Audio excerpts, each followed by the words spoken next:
सिंहासन खाली करो, जनता आती है। तो यहाँ असल ताकत जनता में है।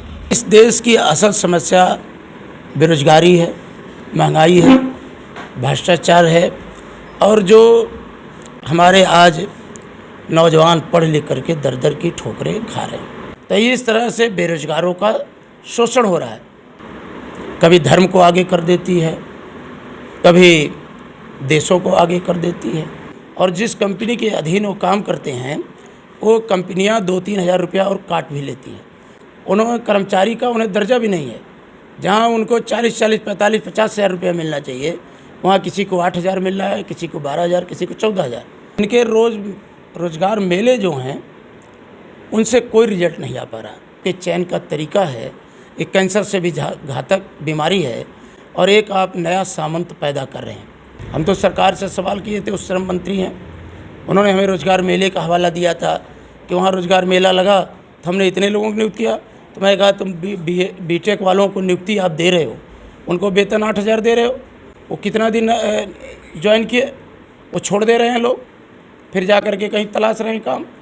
तो सरकार गोलमोल जवाब दे करके असल सवाल से हट जाती है। उसकी बेरोजगारी पे उसने कोई चिंता नहीं है। भारत के अंदर स्वामी विवेकानंद ने कहा था कि धर्म कोई समस्या नहीं है, यहाँ धर्म को लोग मानते भी हैं, धर्म को लोग जानते भी हैं। स्वामी विवेकानंद ने कहा था कि जो भूखे पेट हैं उनके रोटी का इंतज़ाम कर दो, धर्म अपने आप में व्यापक हो जाएगा। तो सरकार रोटी का इंतज़ाम नहीं कर रही है, रोज़गार का इंतज़ाम नहीं कर रही है, लोगों को चमत्कार में घुमाने का काम कर रही है। ये तो निरर्थक प्रचार है और उसमें इस देश की मीडिया शामिल है। तब आप सोच सकते हैं कि इन्हें कहाँ पे ला करके मीडिया को खड़ा कर दिया। जिस दिन विश्वसनीयता का संकट हो जाएगा, हम लोग बार बार कहते थे कि आप अगर सरकार की एजेंसी बन के काम करेंगे तो एक दिन आपके सामने भी विश्वसनीयता का संकट हो जाएगा। भारत की पत्रकारिता, गणेश शंकर विद्यार्थी के नाम से हम पत्रकारिता दिवस मनाते हैं। नमस्कार, स्वागत है आपका ग्राउंड न्यूज़ नेटवर्क में। आज हम हैं अतरौलिया विधायक डॉक्टर संग्राम यादव जी के आवास पर। यहाँ बीएड अभ्यर्थी जो है कि उनसे मुलाकात करने आए हैं। तमाम बेरोजगारी के ऐसे अवसर हैं, बेरोजगार बढ़ते जा रहे हैं और शिक्षा महंगी होती जा रही है। ऐसे में बीएड अभ्यर्थी भी अब एक करोड़ों की संख्या में बीएड अभ्यर्थी भी बेरोजगारी के कगार पर आ चुके हैं। तो वो आए हैं अपना ज्ञापन सौंपने विधायक जी को। जानते हैं विधायक जी ने किस तरह से इनकी मदद करेंगे और बेरोजगारी और तमाम मुद्दों को लेकर सदन में विधायक जी किस तरह का रवैया अपना रहे हैं और सरकार से क्या रिस्पॉन्स मिल रहा है। बहुत बहुत स्वागत है विधायक जी आपका। धन्यवाद आपका। सर, किस तरह से आज बेरोजगारी है, महंगाई, आप सदन में लगातार सवाल पूछ रहे हैं मगर कहीं निष्कर्ष निकलता नज़र नहीं आ रहा है, क्या वजह मानते हैं उसको? देखिए, जहाँ तक सवाल बेरोजगारी का है, अभी हमने उत्तर प्रदेश की विधानसभा में इस बात को बहुत प्रमुखता के साथ उठाने का काम किया था। और इस देश की असल समस्या बेरोजगारी है, महंगाई है, भ्रष्टाचार है और जो हमारे आज नौजवान पढ़ लिख करके दर दर की ठोकरें खा रहे हैं। लेकिन सरकार जो है इन मुद्दों से लोगों का ध्यान हटाने के लिए तरह तरह की बातें करती है। कभी धर्म को आगे कर देती है, कभी देशों को आगे कर देती है। तो जो असल मुद्दे हैं उन मुद्दों से सरकार भागने का काम करती है। सर, सरकार कह रही है हम रोज़गार मेला लगा रहे हैं, रोज़गार मेले से अवसर दे रहे हैं, इस तरह के निजीकरण होता चला जा रहा है। ऐसे में बीएड के अभ्यर्थी भी आज आपके यहाँ ज्ञापन देने आए हैं। तो इन सब मुद्दों को सरकार क्यों नहीं और आप लोग विपक्ष में क्यों इस तरह की भूमिका नहीं अदा कर पा रहे हैं कि न्याय मिले सबको? देखिए, जहाँ तक रोज़गार मेलों का सवाल है, अगर आप हमारा पूरी स्पीच सुन लेंगे, पूरे देश में प्रदेश में लोगों ने सुना, माननीय अखिलेश यादव जी के निर्देश पर हमने इस सवाल को बहुत प्रमुखता से साथ उठाया था। इनके रोज़गार मेले जो हैं उनसे कोई रिजल्ट नहीं आ पा रहा। उसमें आउटसोर्सिंग के आधार पर जो हमारी एएनएम जेएनएम बहनें हैं, जो हमारा पढ़ा लिखा नौजवान है, उसको आउटसोर्सिंग के माध्यम से ये रोज़गार देने का काम कर रहे हैं। उन्होंने कर्मचारी का उन्हें दर्जा भी नहीं है।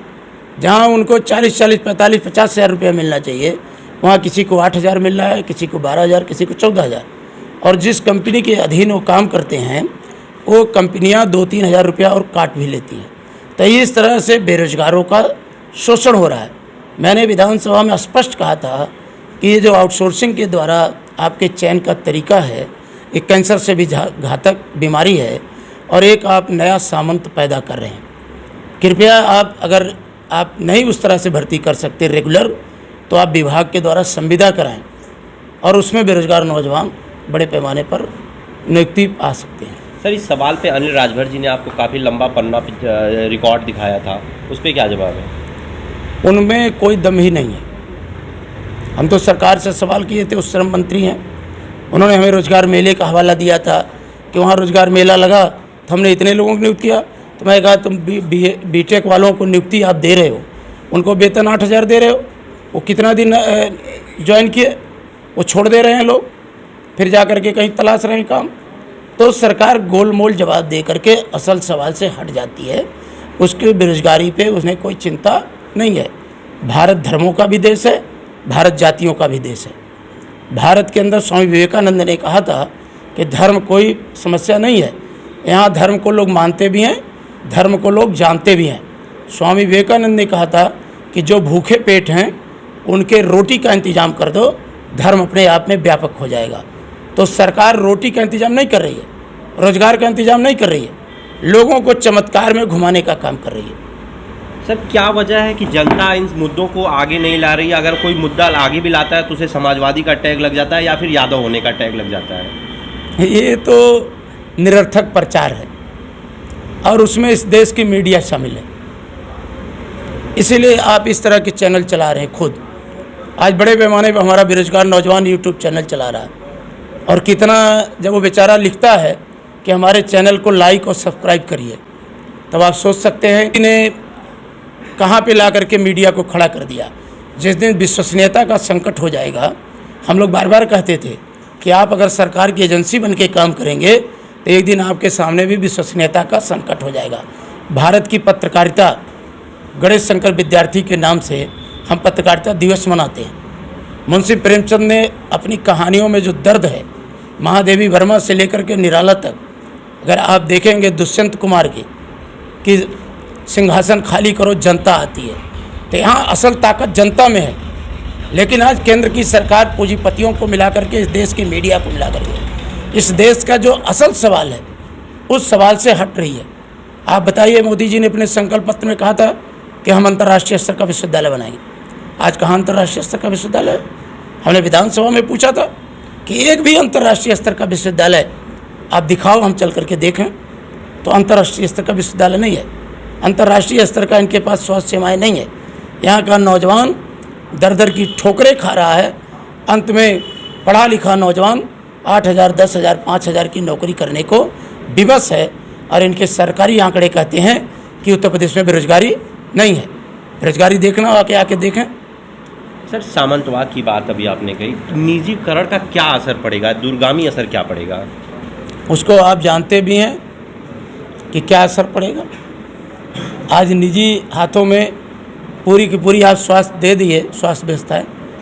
आज गरीब आपके आजमगढ़ मेडिकल कॉलेज में आज हार्ट का ऑपरेशन नहीं हो सकता, किडनी का इलाज नहीं हो सकता, कैंसर का इलाज नहीं हो सकता।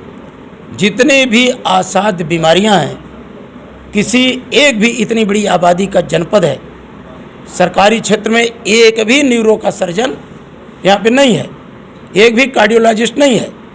तो ये मैं बार बार कहता हूँ कि जो आपकी असल समस्या है, जिनके घर में लोग बीमार पड़ रहे हैं, पैसा रहते हुए लखनऊ के मेडिकल कॉलेज में भर्ती नहीं हो पा रहे हैं, लोहिया में भर्ती नहीं हो पा रहे हैं, पीजीआई में भर्ती नहीं हो पा रहे हैं, और जब आजमगढ़ के अस्पताल में आते हैं तो सदर अस्पताल राजकीय मेडिकल कॉलेज चकरपानपुर के लिए रेफर कर देता है।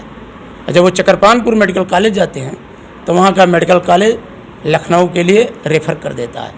अभी कुछ ही दिन पहले सरकार चाहेगी तो मैं नाम से ही बता दूंगा कि हमारे ही कॉन्स्टिट्यूंसी में भटौली के अंतर्गत एक कन्नौजिया परिवार का एक्सीडेंट हुआ, और वो जब भाग करके यहाँ के डॉक्टरों ने रेफ़र किया, जब वो मेडिकल कॉलेज लखनऊ गए, ट्रामा सेंटर गए, मैंने खुद बात किया तो उसने कहा कि सर मैं इनको स्ट्रेचर पे जगह दे सकता हूँ, मैं इनको बेड नहीं दे पाऊँगा, मेरे यहाँ 200 से ज़्यादा मरीज स्ट्रेचर पे हैं। सोचिए कि जहाँ की स्वास्थ्य व्यवस्था स्ट्रेचर पर हो, उस देश को आप कहते हो विश्वगुरु बनेगा? कहाँ से विश्वगुरु बनेगा? जिस देश का नौजवान रोजगार के लिए दर दर की ठोकरें खाता हो, वो विश्वगुरु बनेगा। तो सरकार असल सवाल पर गंभीर नहीं है। हमें चाहिए कि हम वार्ड लेवल पर अपने शिक्षा को लेकर खड़ा करें, वार्ड लेवल पर हम एजुकेशन को ला करके खड़ा करें, वार्ड लेवल पे ला करके अपनी सड़कों को खड़ा करें, महंगाई पे हम रोक लगाएं। इस पे ना करके सरकार कहती है कि हमने इतने दीपोत्सव कराए, हमने Guinness book of the world record बना दिया। Guinness book of the world record बनाओ कि भारत का कितना नौजवान अपने पैरों पर खड़ा होकर के इस देश की तरक्की और खुशहाली में योगदान दे रहा।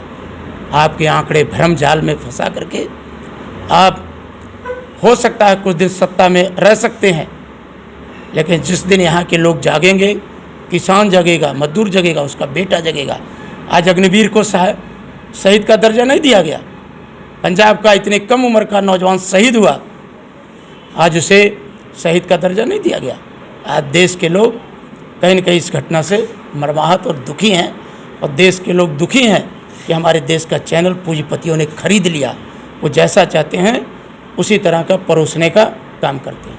सर, ये बीएड अभ्यर्थी जो आपके पास आए हैं, इसमें से कुछ ऐसे अभ्यर्थी भी हैं जो आत्महत्या तक के लिए आजीज हो गए, कुछ ने आत्महत्या भी कर ली। तो सरकार और से आपका क्या अनुरोध होगा या आपका प्रयास होगा कि किस तरह से इनको लाभ पहुंचाया जाए? देखिए, आत्महत्या कोई विकल्प नहीं है। ये सही है कि कमज़ोर दिल के लोग इस कदम के लिए, और ऐसा भी कोई आदेश नहीं है, अभी सिंगल बेंच का आदेश है, हमने उसको बहुत पढ़ा है, मनन भी किया पहले भी। भारत सरकार चाहे तो आज वकील खड़ा करके इनकी पीड़ा को सुप्रीम कोर्ट में रख सकती है कि जो अब तक आपने जो गजेटियर दिया उसके आधार पर इन लोगों ने शिक्षा ग्रहण किया, तो कम से कम जो अब तक लोग बीएड किए हैं एक सन निर्धारित कर दे कि यहाँ तक हम इनको लेते हैं, इसके बाद हम इनको नहीं ले पाएंगे, क्योंकि माननीय सुप्रीम कोर्ट का आदेश है। और माननीय सुप्रीम कोर्ट का आदेश मानने के लिए हम आप सब लोग बाध्य हैं। तो हम तो सरकार से ही अपील करेंगे कि वो सबसे पहले तो कम से कम इनकी पीड़ा को तो न्यायालय के सामने रखे, और हमें पूरी उम्मीद है कि जैसे ही इनकी पीड़ा को न्यायालय के सामने रखा जाएगा, सुप्रीम कोर्ट में रखा जाएगा, सुप्रीम कोर्ट निश्चित तौर पर न्याय देने का काम करेगा, ऐसा हम भी अपील करते हैं। सर, अंतिम सवाल, सांसद निरहुआ के कार्यकाल को किस तरह से आप देख रहे हैं? लगभग अब पूरा होने वाला है उनका कार्यकाल, और आगामी 2022 का चुनाव है, इंडिया अलायंस में भी आप शामिल हैं। किस तरह से देख रहे हैं, क्या भविष्य है? हमें किसी नेता के बारे में आप पूछते तो हम बताते, हम उनके बारे में क्या कहें? क्या कहें? नहीं, हैं सांसद हैं तो क्या कह दें उनके बारे में? कार्यकाल कैसा है? नहीं तो क्या उनके कार्यकाल में बता दें? क्या चमत्कार हो गया? आप ही हमें कोई जानकारी दे दीजिए, हम बता दें। सड़कें बन गई और रेलवे कहाँ बन गई? कहाँ बन गई वही बता दीजिए। चलिए, आपको हरौला से कप्तानगंज मार्ग पे चलिए अपने चैनल को लेकर के, और आ जाइएगा शाम तक, आपको चाय भी पिलाएंगे और बता दीजिएगा कि बन गई। ये भ्रम जाल में फंसा करके मैं बहुत गंभीर प्रश्न को विधानसभा में उठाता हूँ। मेरे नेता माननीय अखिलेश यादव ने मुझे विधानमंडल का सचेतक बनाया है। मैं यूनिवर्सिटी में पढ़ा हूँ, मैं उस दर्द को जानता हूँ। वो उन पर मैं कोई बात नहीं करता। मैं भूल भी गया था, आपने याद दिला दिया, तो मैं उस पर कोई बात नहीं करूँगा।